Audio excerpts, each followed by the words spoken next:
रूप में दिखे, कभी बकरे के रूप में दिखे। अब हम लोग तो प्रेत के नाम से ही डर जाते हैं, दिख जाए तो बात ही छोड़ो। लेकिन देखो जो भक्त हैं ना, अब गोकर्ण जी की महिमा ये है कि भगवान की भक्ति है और उसका फल भी है, एकदम निर्भयता है। वो देखते रहे उसको, बोले कोई पीड़ित जीव है ऐसी, ये कोई गड़बड़, इसको बेचारे को परेशानी है। वो खुद नहीं डरते, उनकी घिघी नहीं बनती, अरे ये क्या हो गया कहाँ सो गया मैं। ओ ये डरपोक लोग महाराज, कोई आवाज़ आ जाए रात को ना, बोले कुछ खटर पटर हो रही थी, कुछ तो है यहाँ पर, कुछ तो गड़बड़ है। हो सकता है दूसरे दिन वहाँ सोए नहीं महाराज, आधे बीमार हो जाएं मन के कारण, लेकिन गोकर्ण जी तो नहीं, वो देखते हैं उसको, सारी उसकी लीला देखते हैं। इसके बाद पूछे भाई क्या प्रॉब्लम है तुमको क्या समस्या है तुमको, कौन हो तुम? मैं तुम्हारी क्या मदद कर सकता हूँ, वो मुझे बताओ। वो बोल नहीं पाता, उसके पाप कर्मों का इतना उस जीव के ऊपर दबाव पड़ गया है कि इंद्रिय व्यवहार कर ही नहीं सकता। एवं पृष्ठः, बस वो बीच बीच में रोने की आवाज़ आती है। जैन दर्शन के अनुसार पुद्गलों का इतना ज़्यादा दबाव है कि जीव उससे पूरी तरह आच्छन्न हो गया, विवश हो गया। पुद्गलों के दबाव में जैन दर्शन के अनुसार जीव की चेतना दब जाती है, और वो इतनी दब जाती है, हाँ, इतनी दब जाती है कि वो पत्थर हो सकता है। संवेदना तिरोहित होती जाती है, कम होती जाती है। तो यहाँ उसका थोड़ा संकेत मिलता है, वो तो बोल भी नहीं सकता, बीच बीच में केवल रोने की बात आती है। रोदोच्चैहि पुनः पुनः अशक्तो वचनोच्चारे, वचन का उच्चारण करने में अशक्त है, ये लिखते हैं। तो गोकर्ण जी को लगा कि ये तो कुछ ज़्यादा ही परेशान है। उन्होंने कमंडलू से जल निकाला, उसके ऊपर प्रोक्षण किया, तब उसने कहा, बोलना शुरू किया उसने, तुम्हारा भाई हूँ मैं धुंधुकारी। अरे बोले तुम्हें सदगति कैसे नहीं मिली, मैंने तो गया में श्राद्ध किया, मैंने जब सुना कि तुम मर गए हो, माता जी मर गई हैं, तो मैंने तो सबका श्राद्ध किया। श्राद्ध करने से तो गति मिल जाती है, शरीर मिल जाता है। उसने कहा भाई साहब मैं कोई फुटकर पापी नहीं हूँ, बहुत ही थोक विक्रेता आप चाहे जितना श्राद्ध कर लो, मेरा भला होने वाला नहीं। बोले फिर कैसे भला होगा, सारे शास्त्रों में यही विधि बताई गई है, गति के लिए सम्यक रूप से श्राद्ध करवा देना गति का हेतु है। सदगति नहीं बोल रहा हूँ माने आपके कर्मों के अनुसार आपका अगला शरीर बन जाएगा, यात्रा सुखद हो जाएगी। ये श्राद्ध क्या है, फैसिलिटेशन है। अगले शरीर में भाई संक्रमण तो है, गति तो हो ही रही है, इसको तो नकार नहीं सकता कोई व्यक्ति। एक शरीर से दूसरे शरीर में जाना एक गति है। So the journey is taking place, that should be comfortable, that should be facilitated. तो उसको फैसिलिटेट करने की जो वैदिक क्रिया है उसको बोलते हैं श्राद्ध। ये नहीं कि कोई महापापी है उसको श्राद्ध करने से वैकुंठ हो जाएगा, सो ये न सोचना, ये ऐसा नहीं है उसका अभिप्राय। तो बोले तुमको तो मिल जाना चाहिए था, दूसरा शरीर मिला नहीं, प्रेत बने रहे। बोले आप जितना कर लो हो नहीं सकता ये, आप कोई और उपाय निकालो। दूसरे दिन गोकर्ण ने लोगों से बताया, मशविरा किया, किसी ने कोई उपाय बताया नहीं। गोकर्ण ने यहाँ पर सूर्य की उपासना की है और फिर सूर्य देव से उन्होंने ये उपदेश सुना कि नहीं, भागवत का अनुष्ठान होना चाहिए। श्रीमद् भागवतान मुक्ति ही सप्ताहम वाचनम कुरु, ये 41वां श्लोक है 5वें अध्याय का। बोले सप्ताह का वाचन करो। गोकर्ण जी, आप स्वयं ही योग्य हो, आप स्वयं ही वाचन करो सप्ताह का। ये श्राद्ध से बढ़कर के एक अनुष्ठान होता है। तो इसलिए हमारे धार्मिक समाज में तो अपने किसी प्रेमी के देहांत पर भी भागवत का अनुष्ठान कराते हैं लोग उसकी सद्गति के लिए। गोकर्ण जी ने तो ये सप्ताह का अनुष्ठान आरंभ किया। स्वयं व्यासपीठ पर बैठे हैं और वो तो बड़े विरक्त थे, बड़े योग्य विद्वान थे। तो उन्होंने पूरी भक्ति से जब अनुष्ठान आरंभ किया, बहुत श्रोता लोग आए हैं। उस बीच में धुंधुकारी, वो तो वायु रूप में है, वो सोचता है मैं कहाँ ठहरूं। तो वहाँ एक बांस पड़ा था, तो उसको लगा इसके पोर में तो मैं निवास करूँगा, और वहाँ बैठ कर के वो कथा सुनता है। यहाँ वर्णन है कि एक एक दिन की कथा में तो एक एक पोर फट जाती थी, एक एक गांठ जो है उसकी फट जाती थी। सो जड़ चेतन की गांठ टूट जाती है, ये तो बांस की ही गांठ है भाई। चिज्जड़ ग्रंथि का छेदन भेदन हो जाता है, तो बांस की गांठ फटी। 1 2 कहते हैं 7वें दिन जो है वो बांस की 7 गांठें फट गईं और वो भगवान के सारूप्य को प्राप्त होता है। पीत वस्त्रधारी है, चतुर्भुज है, हो पार्षद लोग आए उसको लेने के लिए, विमान आया। जब विमान में वो बैठने लगा तो भगवान के पार्षदों से गोकर्ण जी ने कहा, भाई मेरा एक प्रश्न है।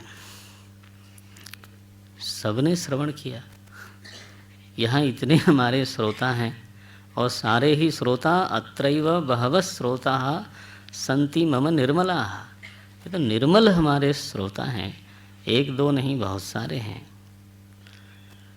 तो विमान केवल एक के लिए आया, ये बात जरा समझ में नहीं आती।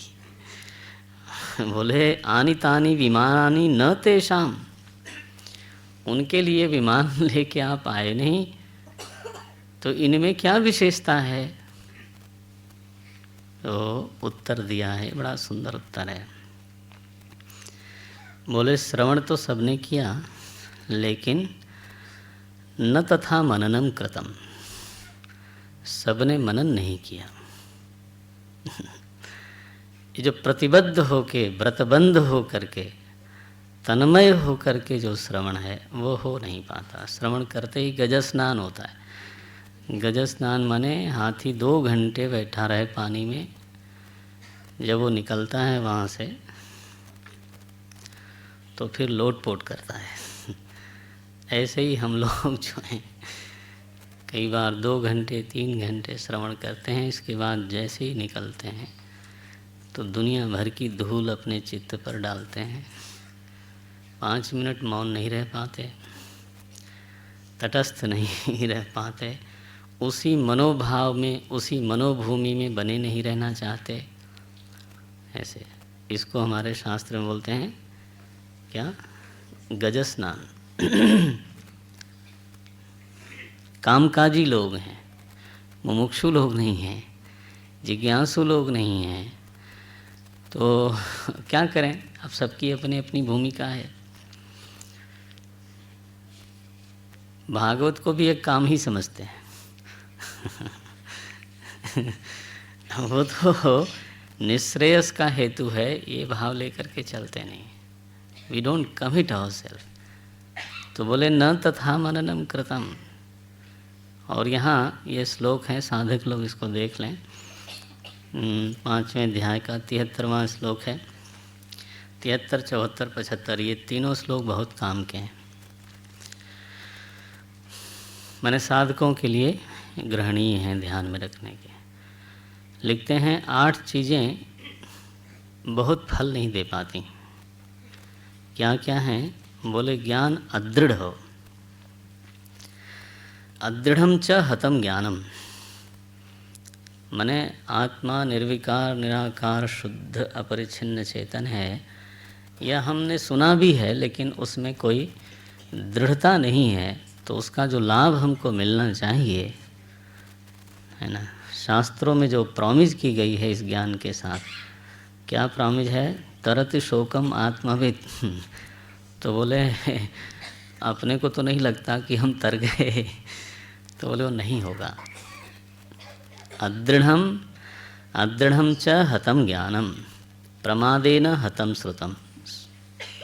देख लो भाई, जो लोग प्रमाद पूर्वक श्रवण करते हैं, श्रवण का उनको फल नहीं मिलता।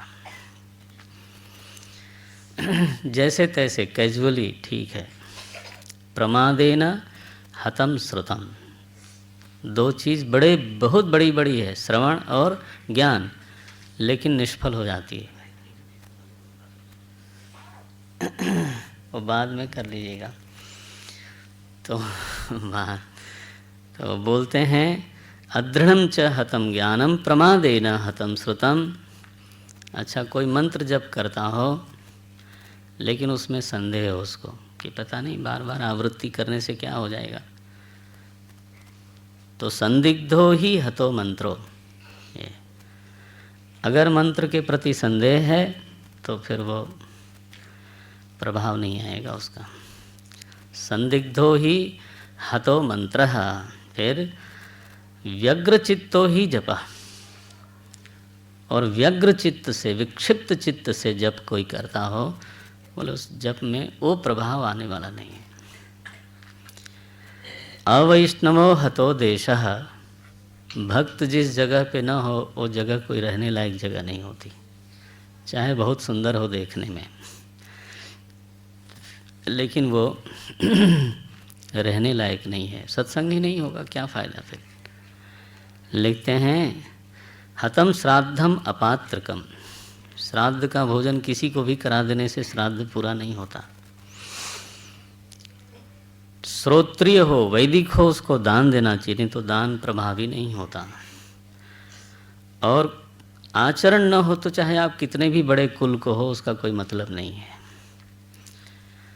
महाराज बोले श्रवण फिर कैसे करना चाहिए?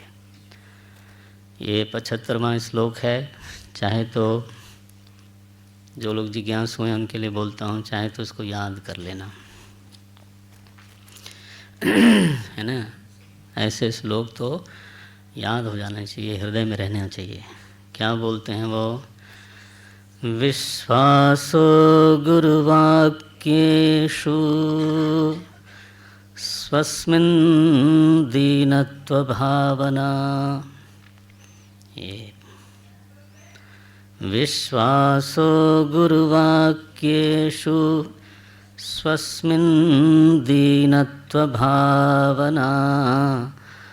मनोदोषजयश्चैव कथायां निश्चला मतिः। कथायां निश्चला मतिः। श्रवण ऐसे होना चाहिए। बोले अगर गुरु के वाक्य में प्रमाण बुद्धि ना हो कि जो ये कह रहे हैं वो तो सच है, चाहे वो मेरी समझ में ना आए तो भी सच है, चाहे वो हमारे तर्क के विरुद्ध जाता है तो भी सच है, चाहे वो हमारे अनुभव के विरुद्ध हो तो भी सच है, इसको बोलते हैं विश्वास। विश्वास का अभिप्राय है हमारे अनुभव और हमारे तर्क के विपरीत जाने पर भी अपने अनुभव को वरीयता न दे करके, है ना, वाक्य को वरीयता देना। वरीयता माने क्या बोलेंगे? महत्व देना, हाँ, इम्पोर्टेंस, महत्व देना। वो ऊपर है, अनुभव हमारा ऊपर नहीं है। अब अनुभव हमारा है कि मैं देह हूँ, और वाक्य ये कहा जाता है कि आप देह नहीं हो, अब अगर आप जब तक अनुभव को ही ऊपर रखोगे तब तक ये बात स्वीकार कैसे होगी? बोले मैं अनुभव कर लूँगा तब मानूंगा, ये तो क्या बात हुई? तब मानोगे क्यों? तब तो वो आपका अनुभव हो गया। श्रद्धा महारानी की महिमा ये है कि वो उस चीज़ को स्वीकार करवा देती हैं जो हमारे समझ के विरुद्ध जाती हो। भगवान में किसी की श्रद्धा हो ना, तो वो अमंगल को भी मंगल समझने में समर्थ होता है। ये सामर्थ्य कहाँ से आई उसमें? ये सामर्थ्य बाजार में से नहीं आई, ये सामर्थ्य भक्ति ने दी। बोले इसमें भी कुछ कृपा होगी, इसमें भी कुछ भला होगा। अरे बोले भला क्या होगा? तुम्हारी टांग टूट गई। बोले इसमें भी कुछ भला होगा। लो,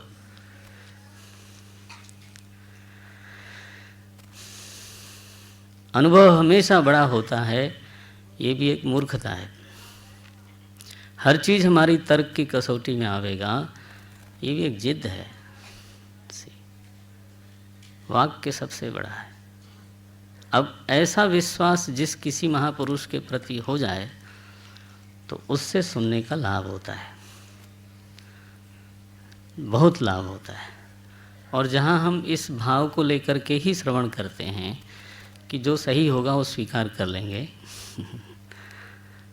और जो अच्छी बात होगी हम ले लेंगे और जो नहीं होगा उसको रहने देंगे, तो ये एक सत्संगी का स्वभाव है, अच्छा है, लेकिन उसमें बहुत लाभ नहीं होगा।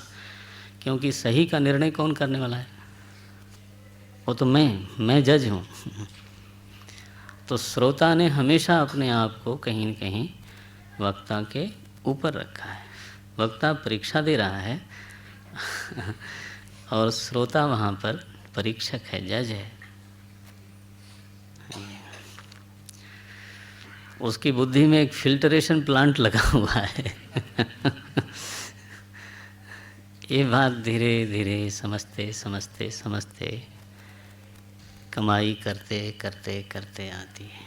और कोई जीवन में ऐसा मिलता है जिसके प्रति ये भाव बनता है कि नहीं, यहाँ पर मेरी बुद्धि, मेरा तर्क, मेरा अनुभव तुच्छ है, किसी काम का नहीं। ये हर जगह नहीं हो सकता। धीरे धीरे जहाँ एक विश्वास धीरे धीरे दृढ़ हो गया कि नहीं, ये तो शास्त्र के साथ खिलवाड़ करते नहीं, दृढ़ता आ गई कि ये तो शास्त्र को अपना प्लेग्राउंड नहीं बनाते, बुद्धि विलास का क्षेत्र नहीं है, वो बुद्धि का बोधक है, बुद्धि की क्रीड़ास्थली नहीं है। प्रवचनकर्ताओं की गलती है, हमारी गलती होगी अगर मैं शास्त्र को अपनी बुद्धि का क्रीड़ास्थल बनाऊं। I make it the playground for my intellect. ये सबसे बड़ी भयंकर भूल है। शास्त्र बुद्धि का बोधक है, उसमें बोध उत्पन्न करता है, खिलवाड़ करने के लिए नहीं है।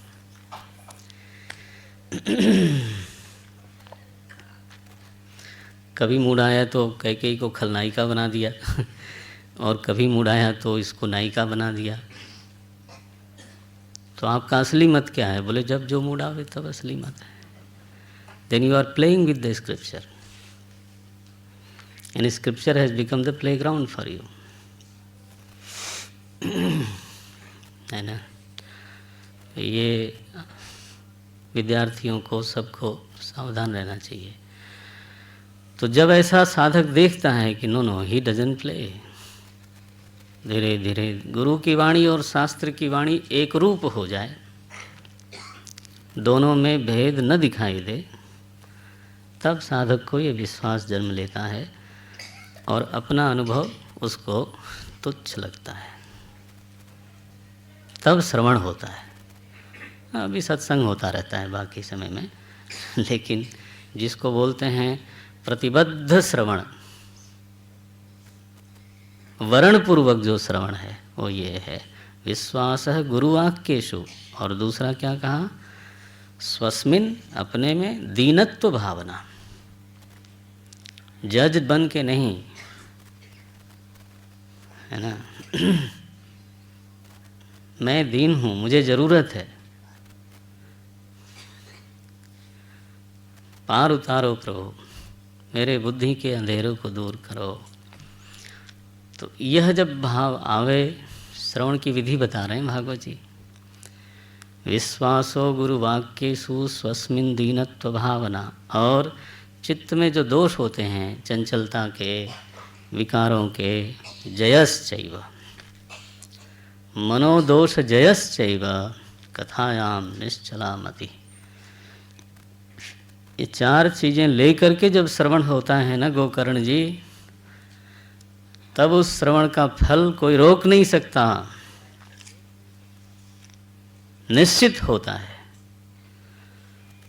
तो बोले मैं बोल के जाता हूँ, और जहाँ तक आपकी बात है उसको तो गोविंद स्वयं ही आपको गोलोक देने वाले हैं, इसलिए आप अपने बारे में तो न सोचो, लेकिन श्रोताओं के बारे में मेरा ये कहना है। तो उनको दूसरी बार कथा कहने का आदेश देके या सलाह दे करके तो पार्षद लोग चले गए। गोकर्ण जी ने श्रावण मास में पुनः कथा कही है, और यहाँ वर्णन है कि सभी की वैसे ही मुक्ति हो गई जैसे भगवान राम साकेत धाम गए तो सबको लेके गए। कौन बोल रहा है ये कथा? सनकादि ऋषि। कहाँ पे? हरिद्वार में। सनकादि ऋषि ने भागवत जी के महात्म का वर्णन किया है। अभी तक जो ये आत्मदेव वाली कथा है वो क्या है? महात्म का वर्णन है। क्या महात्म निकल के आया कि भागवत जी की महिमा ये है कि वो अधिकार निरपेक्ष हैं। धुंधुकारी जैसा महापापी भी अगर उसको श्रवण करता है और उसमें धीरे धीरे श्रवण करने की क्षमता आ जाती है तो मुक्त होता है। साधन चतुष्टय संपन्नानाम अधिकारिणाम ऐसा शर्त नहीं लगाती भागवत, है ना। ये महात्म्य है। और पहला महात्म्य आया कि भागवत जी भक्ति को पुष्ट करते हैं, ज्ञान को पुष्ट करते हैं और वैराग्य को पुष्ट करते हैं। तो महात्म्य में दो कथाएं हैं, दोनों का उद्देश्य अलग है। सद्गति देने वाले हैं भागवत जी, पाप निवारण करने वाले हैं भागवत जी, ये एक फल है। और दूसरा बताया जो आध्यात्मिक लोग हैं उनको न सद्गति चाहिए, पाप तो उनके जीवन में कम है, तो उनके लिए आध्यात्मिक लाभ क्या है? बोले उनकी भक्ति पुष्ट होती है, उनके भीतर ज्ञान निर्मल हो जाता है और उनके भीतर वैराग्य खिलता है। आध्यात्मिकों को ये लाभ होता है। और जो कर्मी लोग हैं, जो अपने कर्म के भाव से, कर्म के दुष्प्रभाव से दबे हुए लोग हैं, तो उनको सद्गति देना, उनको उनका उद्धार करना, ये भी भागवत जी का फल है। सनकादि ऋषियों ने सप्ताह की विधि का विस्तार से वर्णन किया नारद जी को, और अंत में फिर लिखा है कि उन्होंने कथा पूरी भागवत सुनाई। लिखते हैं ये 6ठे अध्याय में 70वां श्लोक है, इत्युक्त्वा ते महात्मानः प्रोचुर भागवतीं कथाम। ये तो महात्म वर्णन हुआ ना, अब पूरी भागवत सुनाई। सनकादि ऋषियों ने अब भागवत सुनाई। प्रोचुर भागवतीं कथाम। कैसी कथा है? सर्वपापहरां पुण्यां भुक्ति मुक्ति प्रदायिनी। जैसे ही कथा समाप्त हुई तो नारद जी ने आभार व्यक्त किया। धन्योऽस्म्यनुग्रहीतोऽस्मि भवद्भिः करुणापरैः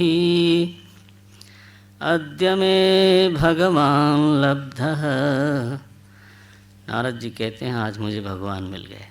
देखो, अद्य मे भगवान लब्धः सर्वपापहरो हरिः श्रवणं सर्वधर्मेभ्यो श्रवणं सर्वधर्मेभ्यो वरं मन्ये तपोधनाः वैकुण्ठस्थो यतः कृष्णः श्रवणादस्य लभ्यते। बोले श्रवण से बढ़ के कोई साधना नहीं लगती मुझको। उसमें तप भी हो जाता है, उसमें सब कुछ हो जाता है। एकाग्रता हो ही जाती है, बैठने की, भोजन की, रहने की तपस्या हो ही जाती है। अगर आप न करो तो बैठ ही नहीं सकते। सब कुछ होता है, इसलिए मैं तो इसको परम मानता हूँ। सर्वधर्मेभ्य वरम, ऐसा बोल रहे थे नारद जी। उसी समय सुखदेव जी महाराज पधारे और भगवान का स्मरण करते हुए भागवत के एक एक श्लोकों को मुँह से बोलते हुए वो चलते हैं। वो तो उनका कोई अपॉइंटमेंट नहीं होता, जब जिधर मूड आया चल पड़े। अव्यक्त गति ही उनके बारे में कहा जाता है कि वो कब किधर जाएंगे ये पक्का नहीं है। कौन सी ट्रेन का रिजर्वेशन कराना है बोले वो कोई ठिकाना नहीं। कामकाजी लोग नहीं हैं वो लोग। ये तो व्यवहार जिसको करना है उसके लिए तो सब प्लानिंग होती है। यहाँ तो एकदम कहीं से प्रकट हो गए, चले आ रहे हैं। और जैसे ही देखा कि सनकादि हैं हमारे लोग, भागवत का अनुष्ठान कर रहे हैं, श्रोताओं को बोले अरे सुनो तुम लोग इसको। निगमकल्पतरोर्गलितं फलं शुकमुखादमृतद्रवसंयुतं पिबत भागवतं रसमालयं मुहुरहो रसिकाः भुवि भावुकाः। हे रसिकाः, हे भावुकाः, ऐसे बोलते। मुहुः मुहुः पिब, बार बार बार बार इसको पिबत, इसको पियो, क्योंकि ये तो वेद वृक्ष का पका हुआ, डाल पर पका हुआ फल है, रस रूप है ये। इसका पान करो। धर्म प्रोज्झित, ये बहुत सुंदर सुंदर श्लोक हैं, गंभीर श्लोक हैं। हमें तो आगे बढ़ना है। सुखदेव जी महाराज ने आवाहन किया हम लोगों का, अतः पिबन्तु सद्भाग्याः, हे भाग्यशालियों, ऐसे बोलते हैं सद्भागी लोग। अतः पिबन्तु सद्भाग्याः मामा मुंचत कर ही चित, इसको छोड़ो मत, तुम्हारा भाग्य खोटा होगा, ऐसा बोलते हैं। मामा मुंचत कर ही चित, ऐसा सुखदेव जी महाराज बोल ही रहे थे। उनको आसन दी गया, सब लोग खड़े हो गए। उस समय प्रभु परमात्मा साक्षात प्रकट हो गए। हृदय में तो सबके पहले से ही थे, उस सभा में साक्षात प्रकट हुए और वो बैठे आसन पर। भागवत जी का समापन देखो। कीर्तन आरंभ हुआ।